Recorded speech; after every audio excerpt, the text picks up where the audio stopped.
auditeurs et auditrices de Radio Taïwan International, ici Clément Tricot et vous écoutez un nouvel épisode de l'émission La Ville en Pratique. Aujourd'hui, une petite revue de presse, nous allons aborder plusieurs thèmes, notamment deux thèmes principaux, à savoir d'un côté l'esthétique singulière du patrimoine urbain des villes taïwanaises et de l'autre les enseignements stratégiques des exercices militaires qui ont eu lieu à l'échelle nationale, voir un petit peu comment ça se passe, et ça se passe en ville, donc c'est intéressant de regarder ça aussi. Donc je l'ai dit, deux choses, patrimoine urbain, authenticité du quotidien, et de l'autre, défense, grandeur réelle. On commence tout de suite. On commence donc cette revue de presse en parlant de l'esthétisme taïwanais, ou plutôt d'un terme qui est beaucoup utilisé sur les réseaux sociaux et dans certains courants, qui s'appelle la sensibilité taïwanaise, sujet brûlant sur Internet. Alors, qu'est-ce que ça signifie ? Eh bien, il y a le magazine Taïwan Panorama qui a voulu explorer la question, qui a fait plusieurs articles là-dessus. C'est assez intéressant de voir un petit peu comment est mis aujourd'hui l'esthétique taïwanaise, car je pense que le tourisme comprend que cet aspect un petit peu bordélique parfois des villes, mais avec des pépites par-ci par-là, eh bien aujourd'hui cartonne et ça marche beaucoup aussi en photographie, ça rend des images sublimes, notamment de nuit.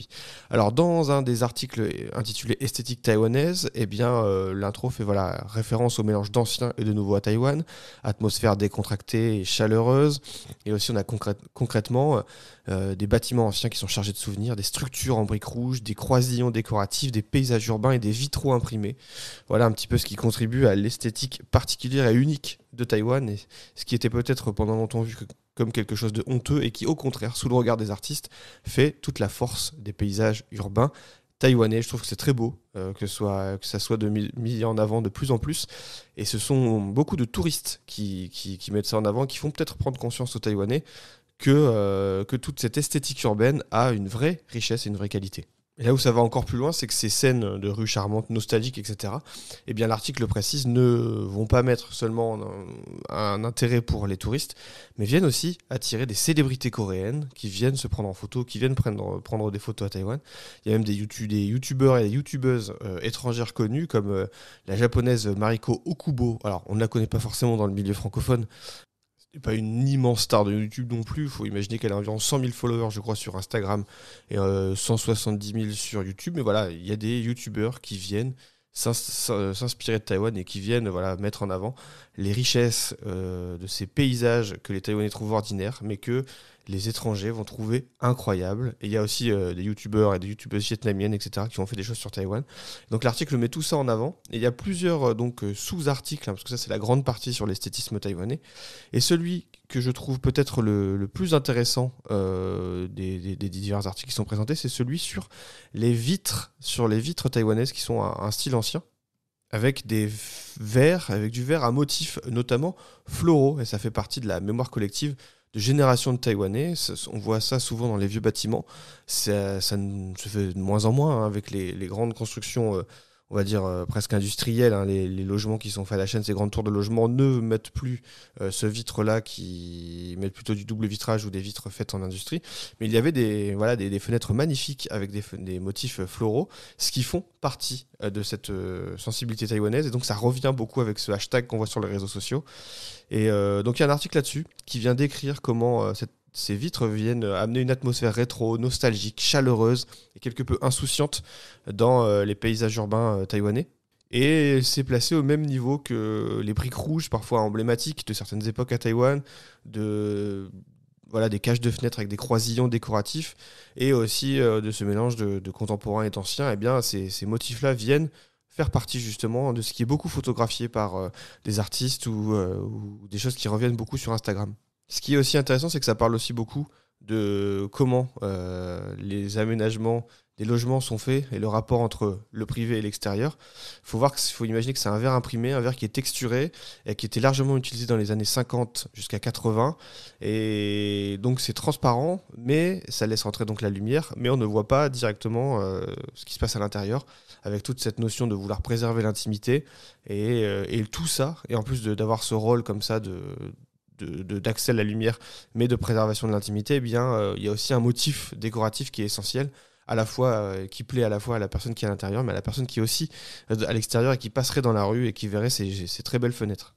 Parmi les motifs les plus connus, il y a un motif qui s'appelle Haitang, qui qui se traduirait par bégonia peut-être, il y a des motifs d'étoiles, de lignes, de losanges, de flocons, voilà, etc. Donc il y a plusieurs choses qui sont faites, parfois c'est même mélangé, etc. Et c'est réutilisé par des artistes. Alors il y a un article qui revient un peu sur toute l'histoire de ce verre imprimé, qui explique voilà, c'est qu'à la fin du 19e siècle que le verre a connu une avancée technologique significative avec l'adoption du fer, de l'acier, etc. Ça revient sur toute l'histoire du verre, et que les vitres sont venues donner naissance à des innovations dans la fabrication. Nous, on connaît très bien des vitres très très emblématiques de nos patrimoines artisanaux qui sont les vitraux. Eh bien, à Taïwan, quelque part, c'est une forme un peu de vitrail, on va dire, si je pourrais dire, et j'exagère un petit peu, mais moi j'ai toujours vécu ça quand j'allais à Taïwan, de voir ce verre imprimé comme une espèce de vitrail pour monsieur, madame, tout le monde.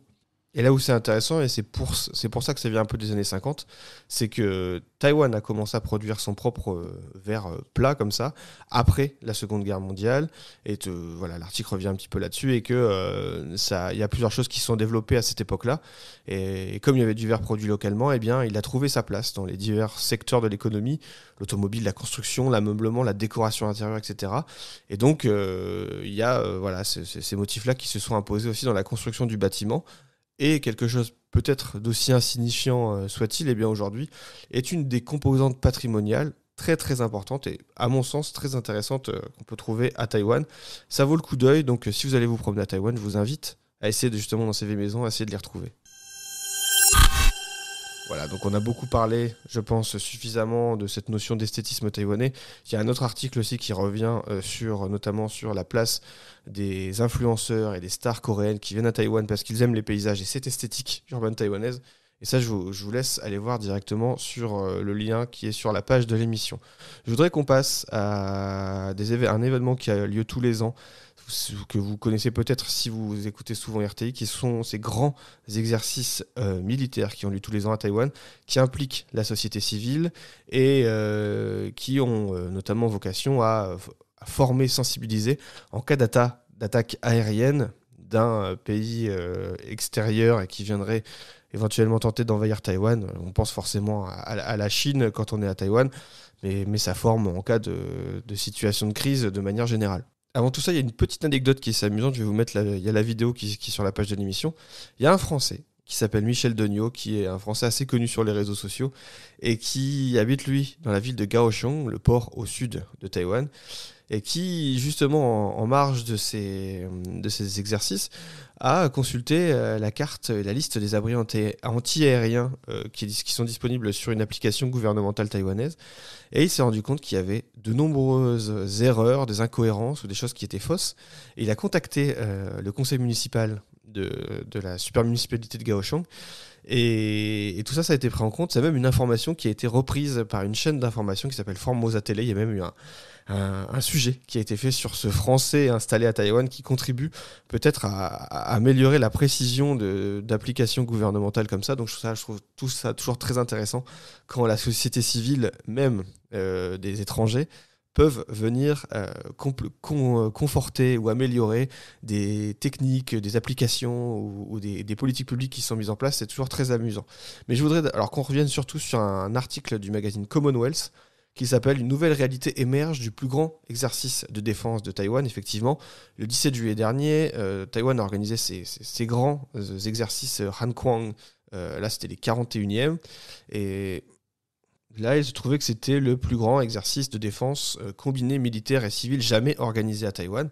Et donc, ça se passait notamment dans les grandes super municipalités, à peu près, donc à Taipei principalement. Et là, cette année, il y avait une réflexion particulière qui était mise sur potentielle invasion qui concernait donc l'action militaire qui pourrait s'étendre des côtes jusqu'au centre urbain. Donc là, on parle justement de la défense tactique et de la préparation des citoyens au sein des grands centres urbains taïwanais. Et donc, au moment le 15 juillet, notamment, les comtés et les super municipalités de Taïwan ont dû participer à un exercice de résilience urbaine en remplacement de l'exercice One Han initial.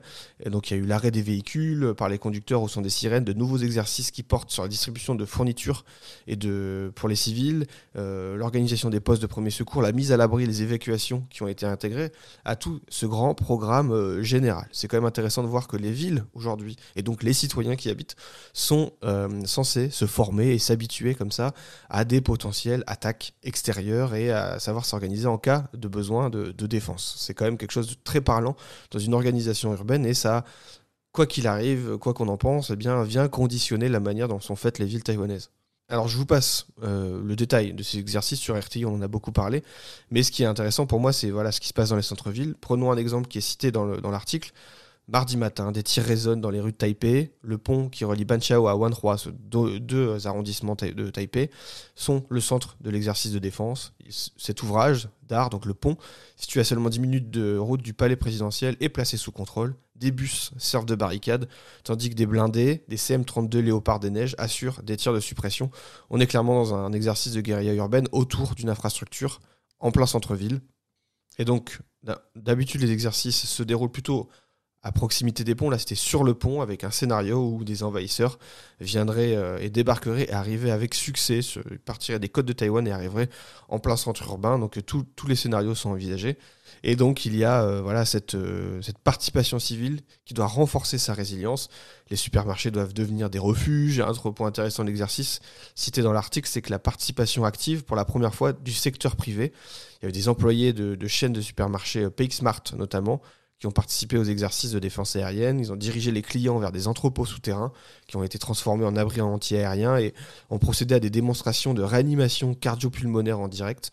Voilà, vous comprenez que les villes taïwanaises doivent, et pour le moment, se préparent tout doucement à une potentielle invasion, et donc ça nécessite toute l'organisation de la société civile et d'utiliser la ville aussi bien que possible. C'est vrai qu'en cas d'attaque, les espaces publics privés, il y a des choses qui quand même évoluent, notamment les supermarchés, là typiquement. Eh bien, si ça peut devenir un abri anti-aérien, s'il y a des lieux où les gens peuvent se réfugier, eh bien, il faut que les choses soient prêtes, et il faut que les gens soient prêts à réagir en cas de difficulté.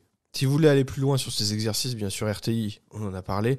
Je vous invite aussi à un autre article fait par Commonwealth qui est une retranscription d'une interview dans le cadre de leur podcast Taïwanologie.